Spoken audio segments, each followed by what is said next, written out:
আপনার উপদেষ্টারা অত্যন্ত বুদ্ধিমান, আমাদের চেয়ে অনেক গুণী, আমাদের চেয়ে অনেক উঁচু মানের। আমরা আপনাকে ছাত্র জনতার রক্তের বিনিময়ে যে আসনটিতে বসিয়েছি, সে আসনে বসে যদি জনগণের প্রত্যাশা পূরণ না করতে পারেন, যদি জনগণের সেই চাল ডালের সিন্ডিকেটকে আইনের আওতায় না আনতে পারেন, আজকের এই ক্ষুদ্র পরিষদ থেকে আমি কয়েকটা কথা বলে বক্তব্য শেষ করব। আপনি লিখেন, জুলাই আগস্টের ইশতেহার লিখেন, আন্দোলনের কথা বলেন, আমাদের কোনো কিছু আসে যায় না, বরং আমরা এটাকে সমর্থন করি।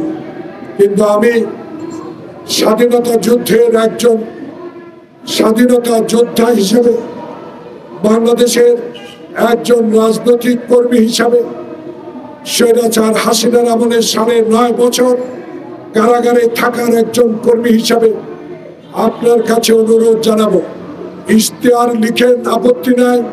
এই ইশতেহারে 47 সালের উপনিবেশ বিরোধী 71-এর স্বাধীনতার কথার সাথে সাথে স্বৈরাচার বিরোধী আন্দোলনে বাংলাদেশ জাতীয়তাবাদী দলের ভারপ্রাপ্ত চেয়ারম্যান নির্দেশে যে আন্দোলনগুলো হয়েছে, এবং তার আগে বাংলাদেশের প্রথম মহিলা প্রধানমন্ত্রী বেগম খালেদা জিয়া যে স্বৈরাচার বিরোধী আন্দোলন করে আপসহীন নেতৃত্ব লাভ করেছেন, যেই ডাক্তার মিলনের আত্মহত্যার কথাও সেখানে লিখতে হবে।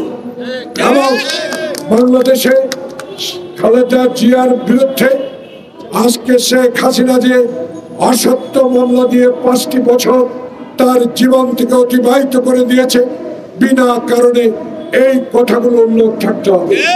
এবং 71 সালে আলোচনার নামে, সমঝোতার নামে যারা ইয়াইয়া ভুট্টোর সাথে আলাপ করে বাংলাদেশে 25শে মার্চের কালো রাত্রিতে পাকিস্তান বাহিনী ঝাঁপিয়ে পড়েছিল, সেদিন আলোচনার নামে সময় ক্ষেপণ কেন করা হলো?